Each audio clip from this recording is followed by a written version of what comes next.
Have you ever wondered why heaven chose not one, but two archangels to stand at the summit of its celestial hierarchy? What secret purpose lies behind their separate callings, one bearing messages of revelation, the other wielding the sword of divine war? Tonight, you are about to walk into a realm few have dared to understand, where prophecy and power intertwine.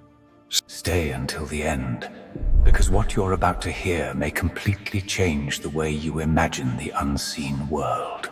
In the oldest languages, their names are carved like thunder across the scrolls of eternity. Gabriel, God is my strength, and Michael, who is like God. Two names that resound through both testaments, through visions and battles, through dreams and flames. But they are not rivals. They are reflections of heaven's two hands, the voice and the sword, the revelation and the resistance.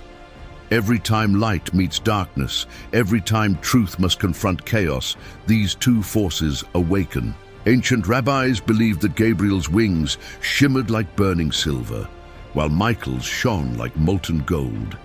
In visions, one descends quietly through the air, whispering destiny to prophets in the night. The other falls like lightning upon the armies of evil, his blade trailing fire. They are heaven's equilibrium, the word and the will, creation and confrontation. Centuries ago, scholars pored over fragments of parchment hidden in the deserts of Qumran. Among the Dead Sea Scrolls was a curious passage that spoke of the Prince of Light leading the sons of righteousness, opposed by the angel of darkness.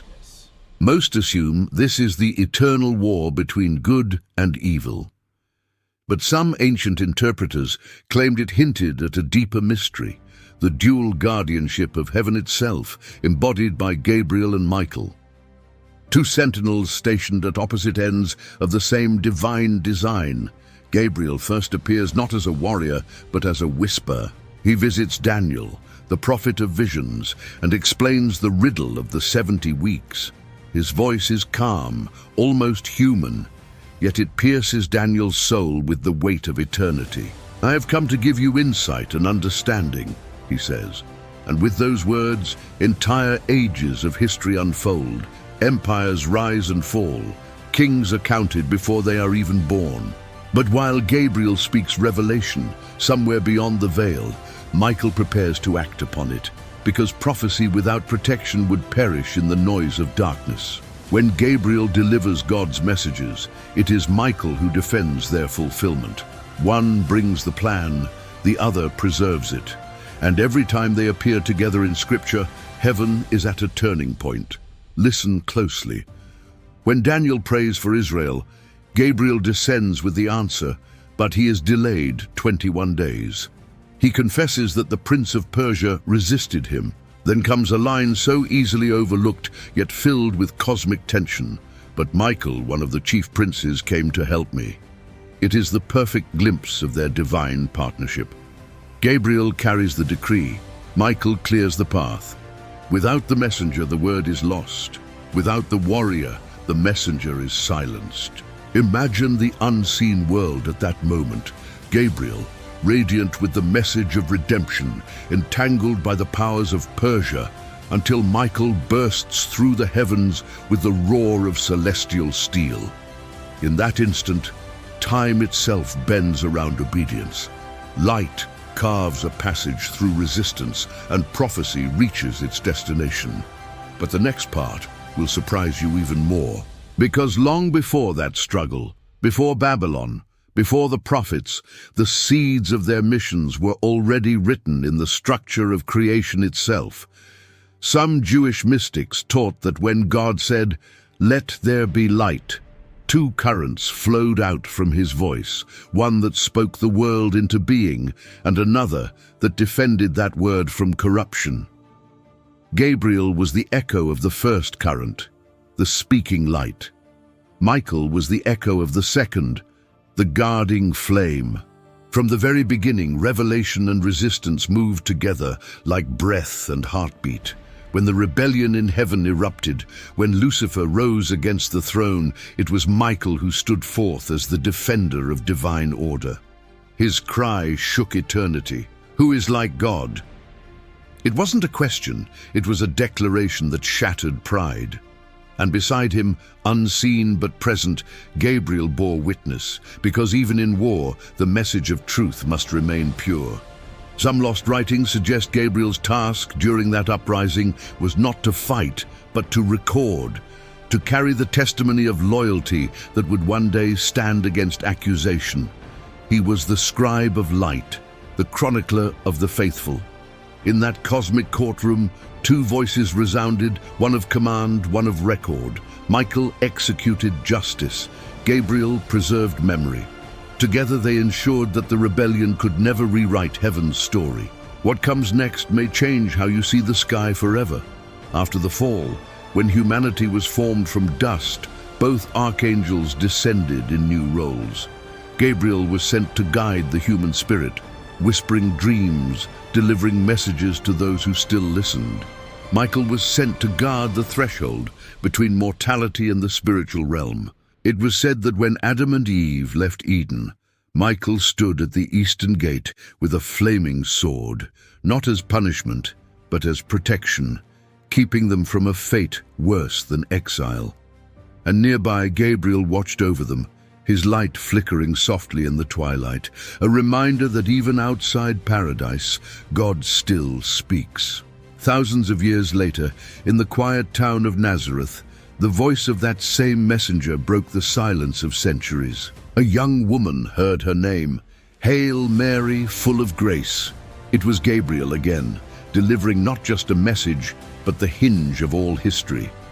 Through his words, the eternal entered time. And somewhere beyond human sight, Michael stood ready. Because whenever heaven descends to earth, darkness gathers to resist. The birth of light always provokes the shadow. Some early Christian writings even suggest that as Gabriel announced the incarnation, Michael guarded the heavens against the forces that sought to intervene. Two missions intertwined again: communication and protection, revelation and warfare. And so it continued through the ages, but the next revelation uncovers a secret very few people know. In the book of Revelation itself, when the seventh trumpet sounds, two moments mirror the ancient balance. First, a mighty angel stands with a little book, declaring mysteries to John, an echo of Gabriel's voice. Soon after, Michael appears, leading the armies of heaven against the dragon. The cycle completes itself: word and war, message and might. The same pattern that began in Daniel's visions now ends in Revelation's apocalypse. If you look closely, you can almost trace a cosmic rhythm. Gabriel speaks, Michael acts. Gabriel reveals, Michael defends. Gabriel descends with peace. Michael ascends with victory. And yet, they are never portrayed as equals competing for power, but as servants harmonizing in purpose. Their strength is not rivalry, but resonance. Still, some theologians dared to ask, could these two aspects ever diverge? Could there be a moment when revelation and resistance seem to pull in opposite directions? To understand that, we must travel beyond Scripture into the symbolic language that ancient mystics used to describe heaven's hierarchy. They said that every angelic order corresponds to one of God's attributes: mercy, justice, wisdom, power. Gabriel, aligned with mercy and illumination. Michael, with justice and might. When mercy speaks, justice must act. When justice strikes, mercy must remind the world of hope. Without one, the other becomes incomplete. This balance shapes even human destiny. Gabriel's messages often come to the humble, the shepherds, the faithful, the dreamers. Michael's power manifests when nations tremble and kings fall. Together, they govern both the whisper of prayer and the roar of prophecy. But their partnership hides an even deeper truth. In ancient apocryphal traditions, Gabriel was believed to be the one who taught Enoch the secrets of heaven, the courses of the stars, the names of the winds, the mysteries of time. From Gabriel came revelation of the divine mind. From Michael came strength to endure it. because divine knowledge without divine courage would crush the human soul. Picture it, Enoch standing on the mountains of vision, his body trembling as the heavens unfold before him. The voice of Gabriel speaks like thunder clothed in light, "Write what you see." And beside him, Michael's shadow burns with power, shielding him from the terror of glory. Even revelation needs protection. Even the truth must be guarded until its appointed hour. Now imagine the final day, when the trumpet sounds and time folds back upon itself. The book of Revelation tells us that Michael will rise once more, leading the heavenly host against the dragon. But who will speak before that moment? Who will announce that the war has begun? Every symbol points again to Gabriel, the herald of endings and beginnings. One will declare, one will deliver. One will speak the word that ends the age. The other will strike the blow that seals it. And yet, beyond all prophecy, beyond all speculation, lies a mystery older than language. Some say Gabriel and Michael are not merely individuals, but manifestations of a single divine pattern, the articulation and the action of God's will. When God speaks, Gabriel is his breath. When God moves, Michael is his arm. Perhaps they are the two sides of the same light refracted through creation, forever distinct yet inseparable. But the story doesn't end there. Because the more you explore the heavens, the more you realize that these two archangels, Gabriel and Michael, are not just figures in Scripture. They are cosmic forces that have shaped the destiny of nations, guided prophets, and waged wars that humanity never even knew were being fought. Every empire that has risen and fallen, every revelation that has shattered the silence of the ages, carries their fingerprints, hidden, subtle, eternal. And yet, the next part will be even more shocking. Because some ancient writings suggest that there were times when even Gabriel and Michael stood on opposite sides, not in rebellion, but in divine tension, executing parts of a plan so vast that only God himself could see its unity. In the apocryphal texts of the early centuries, fragments describe a moment when Gabriel was sent to deliver destruction upon a disobedient world, while Michael pleaded for mercy. The warrior asking for compassion, the messenger bringing judgment, their roles reversed, as if heaven itself were showing that justice and mercy are not opposites, they are rotations of the same divine wheel. But what comes next will reveal a hidden truth you never expected. When the prophets spoke of angels, they weren't describing the winged figures painted on church ceilings. They were describing consciousness. Living intelligences that moved between light and matter, thought and command. In Hebrew, the word malach means not angel, but messenger, a being defined by purpose, not by form. Gabriel's essence is sound, frequency, vibration, the movement of truth through time. Michael's essence is form, structure, order, the containment of chaos. When Gabriel speaks, creation listens. When Michael moves, creation obeys. Imagine that, the sound and the structure of heaven.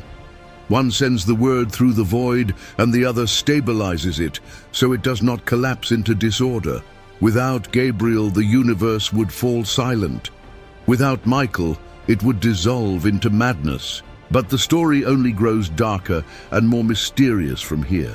Because there are ancient whispers buried in the Zohar and echoed in the writings of the early mystics, that the fall of Lucifer was not simply an act of pride, but a fracture in the celestial harmony between these two divine forces.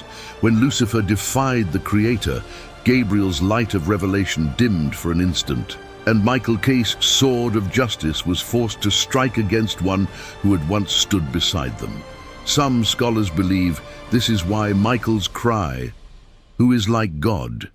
still resonates as a wound in the cosmos, a sound that repeats through every age of rebellion. It wasn't just a declaration, it was the memory of brotherhood torn apart. And Gabriel, witnessing this fall, carried its echo into every message he ever delivered to humankind. Each revelation, no matter how beautiful, carried a trace of sorrow, a reminder of what was lost when light turned upon light. That is why his appearances are often preceded by fear, and why his first words are so often the same. Do not be afraid, because the presence of revelation always exposes what hides in the dark. The next part may change how you understand the entire spiritual universe. Throughout history, every major shift in divine human communication involves Gabriel. He appears to Daniel with the timeline of empires, to Mary with the word made flesh, to Zechariah with the promise of a prophet. But what if those weren't just visits? What if they were moments when heaven itself recalibrated? Each time Gabriel speaks, reality bends slightly closer to its divine purpose. And every time he descends, Michael prepares the atmosphere for that descent, purging, protecting, pushing back what would resist. And yet, there is something even more mysterious about Gabriel's voice. In some Gnostic traditions, his words were said to contain the hidden names of God, vibrations so pure that matter itself would respond. The ancients believed that sound could shape form. That divine speech was not metaphorical, it was literal creation. And if Gabriel embodies that word, then his messages were not just heard. They were written into the architecture of existence itself. Every prophecy he delivered was encoded into the bones of history. But the next revelation will make you question everything you know about heaven's order. In the writings of early Christian mystics, there are accounts suggesting that Gabriel once descended to earth, not in radiant form, but disguised as a man, walking among prophets, teaching them how to hear the silent frequencies of God. Some claimed he appeared as a traveler carrying a lamp, his light hidden beneath a hood. They said that when he spoke, his voice didn't enter the ears. It entered the soul, leaving an imprint that no earthly sound could erase. And wherever he went, strange things happened. Storms quieted, stars shifted, dreams aligned with destiny. And somewhere far above, Michael watched. Always the sentinel, always ready. Because wherever revelation flows, resistance rises. In the spiritual dimension, every truth spoken ignites a war, an invisible collision between forces that fight to suppress or preserve the word. That is why Gabriel and Michael are inseparable. They represent the eternal principle that no revelation comes without conflict, and no battle begins without a word that justifies it. The story only deepens when you realize how often their pattern repeats on earth. Every messenger of God, from Moses to Isaiah, from Daniel to John, bears a trace of Gabriel's imprint, the call to deliver divine truth. And every protector of that truth, from Joshua to Elijah to the hosts of heaven in Revelation, bears the mark of Michael's defiance against evil. They are archetypes, reflected in human form, mirrored through history. But the next part will take us into the realm where science and faith begin to merge. Modern physicists speak of frequencies that shape matter, of unseen energy fields that respond to vibration. Mystics spoke of the same thing millennia ago, but in the language of angels. Gabriel's word is vibration, the divine frequency of order. Michael's sword is resonance, the enforcement of that vibration through power. Together, they maintain the universe's balance. Could it be that angels are not winged figures at all, but conscious manifestations of divine energy that operate through laws we're only beginning to rediscover? If so, then every prayer, every spoken word becomes a bridge between Gabriel and Michael's realms. A sound carried upward, a protection carried downward. And that means the war of heaven never truly ended. It continues every moment a human heart chooses between truth and deception, between obedience and rebellion. Every whisper of faith calls Gabriel. Every stand against darkness summons Michael. Heaven moves where belief aligns with action. The next part will reveal a mystery buried in the book of Revelation itself. When the seventh trumpet sounds, Michael leads the armies of heaven. But before that, a voice declares from the temple, "It is done." That voice, some scholars believe, is Gabriel's. The messenger closes the age, and the warrior enforces it. Word and war meet once more at the threshold of eternity, and the world below feels their echo. Earthquakes, thunder, fire, and silence. Always silence after revelation. But what few people know is that some ancient Christian texts describe what happens immediately after. They say that once the final battle is done, Gabriel and Michael will stand side by side before the throne, not as servants awaiting command, but as witnesses of creation fulfilled. One will present the record of every word spoken in obedience. The other will present the victories won in faith. Together they will restore the harmony broken at the dawn of time. But even that will not be the end, because new ages require new revelations, and new revelations call the messenger once more. The story only grows deeper from here. Some rabbis taught that Michael and Gabriel appear in every generation, but never at the same time. When a nation is at peace, Gabriel walks the earth unseen, inspiring wisdom, awakening vision. When a nation turns toward violence and corruption, Michael rises, his sword drawn to restrain the chaos. It's as if humanity's collective spirit determines which archangel steps forward. They are heaven's response to earth's condition. Mercy when we listen, might when we refuse. But what comes next may be the most mysterious idea of all. Certain early theologians suggested that the name Michael, who is like God, is not just a title, but a question woven into the universe itself. Every time pride rises, that question rings out like thunder. Who is like God? It is both challenge and reminder. And perhaps Gabriel's message, the word of revelation, is the answer to that eternal question. Every prophecy, every gospel, every act of divine speech whispers the same reply. There is none like him. Together, the two names form the dialogue of creation itself, the question of justice and the answer of grace. And yet, the story still refuses to end, because every time you look deeper, new layers unfold. Ancient Islamic texts describe Jibril, as the one who revealed the Quran to the Prophet Muhammad, the bringer of knowledge that would enlighten nations. And in those same traditions, Michael, is described as the angel of nourishment and compassion, ensuring life continues upon the earth. Once again, revelation and sustenance, word and protection move in perfect balance. Across faiths, their functions remain united, as if echoing the same divine pattern that transcends time, language, and religion. The next part will be even more astonishing. In the mystical texts of the early church, Gabriel is sometimes called the left hand of God's mercy, and Michael the right hand of his justice. When they move, they create the symmetry of divine action, the unseen geometry of heaven, and some mystics even claim that this symmetry is reflected in the human body, the left side governed by intuition, the right by strength. As above, so below. Humanity itself becomes a living image of the heavenly balance between these two archangels. But the next revelation reaches beyond Earth. Astronomers once named two distant stars after the archangels, believing their light guarded our world from cosmic forces we barely understand. Some scientists dismissed it as superstition, but ancient sages insisted that these lights were more than symbols.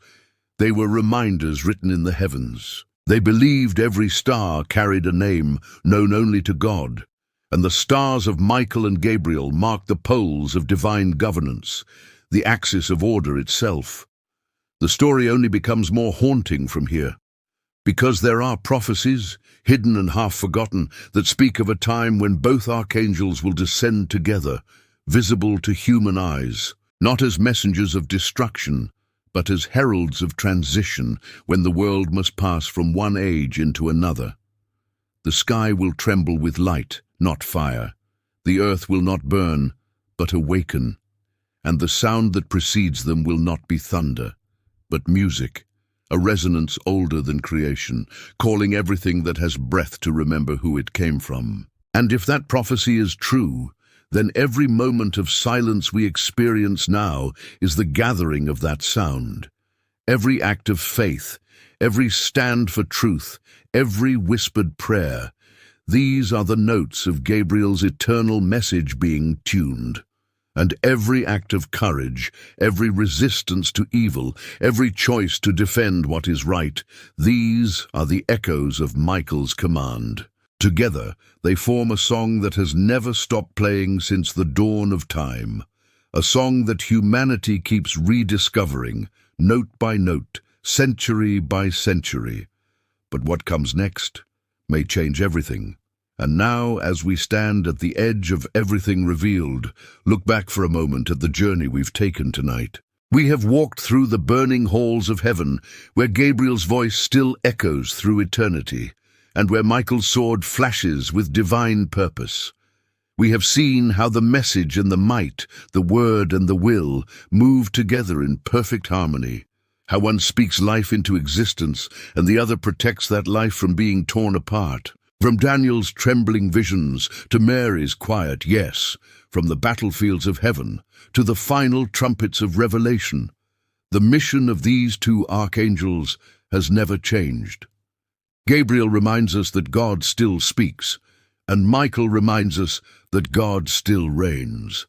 Together they show us that heaven is never silent and the war for truth is never over. But their story is not just about angels, it's about us. Every time you choose faith over fear, you walk in Gabriel's light. Every time you stand for what is right when darkness surrounds you, you wield Michael's strength. The message and the battle are no longer in the sky. They live within every heart that believes. The revelation of God is not distant. It's alive in your story, your struggles, and your victories. Heaven's plan still unfolds through you. And right now, I want you to pause and ask yourself, what message has God been trying to deliver into your life that you've been too afraid to receive? What battle have you been fighting alone that heaven has already sent its warrior to help you win? Maybe this is the moment for you to let go of fear and step back into divine alignment. If this story has touched your spirit, if you felt that tug, that quiet whisper, that unseen flame burning inside, then take a moment now to write in the comments below. Write your confession, your testimony, your prayer. Tell the world what God has done for you or what you are believing He will do. Let this space become more than a comment section. Let it become an altar of voices, a chorus of faith echoing across the earth. And I ask you, from the depth of my heart, don't keep this to yourself. Share this message with at least 10 people. 10 souls who might need to hear that God still speaks, that heaven still fights for them, that the balance between word and war still protects their destiny. Because when you share this video, you're not just spreading content, you're spreading light. You're helping carry the word of God to corners of the world where it may never have reached before. You're becoming part of Gabriel's mission, amplifying the message of hope. You're becoming part of Michael's mission, standing guard over truth in a world that's forgotten what truth feels like. Every view, every share, every comment of faith sends ripples into eternity. When this message travels further, blessings travel with it. When one more soul finds peace through it, heaven rejoices. This is not entertainment, it's ministry. It's not just storytelling, it's revelation. And it is not just another video, it is a vessel of divine fire being carried through digital airwaves to awaken sleeping hearts. So, my friend, if this has stirred something within you, don't scroll away quietly. Pause, reflect, pray. Say, Lord, speak to me like you spoke through Gabriel. Fight for me like you fought through Michael. Let your purpose be revealed in me. And then, share this light. Pass it on. Be part of heaven's echo. Because when this message reaches more souls, it's not just words being repeated, it's God's teaching being carried forward. It's his blessing extending beyond screens and cities, crossing oceans and borders, transforming lives one heart at a time. You are not here by accident. You were meant to hear this. And maybe, just maybe, heaven has chosen you to be its next messenger. So go now, with courage like Michael and faith like Gabriel. Speak truth, live boldly, and carry the word wherever you go, for heaven still watches, and the mission continues.